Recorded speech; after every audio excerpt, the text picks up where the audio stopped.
गंदा है। ये अश्वगंधा की सही शक्ल सूरत मैंने आपको साथ दिखाई है। ये इसकी जड़ है। नाज़िराम, तलिस्म देखने के लिए, असल इसे फायदे हासिल करने के लिए आपको ताज़ा जड़ निकालनी होगी। ताज़ा जड़ निकाल कर यहाँ से काट लें, ये पत्ते वगैरह दूर कर दें और इस ताज़ा को आप धो लें, अच्छी तरह धो के इसको धावन दस्ते में कूट लें। जितना इसका पहले इसका वजन कर लें।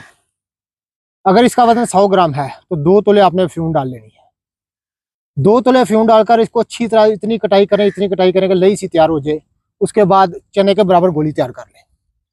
नाज़िराम, एक गोली रोजाना खाने से इस कदर जिस्म में आप हैरत अंगेज फ़ायदे महसूस करेंगे कि ज़बान बयान से कासिर है।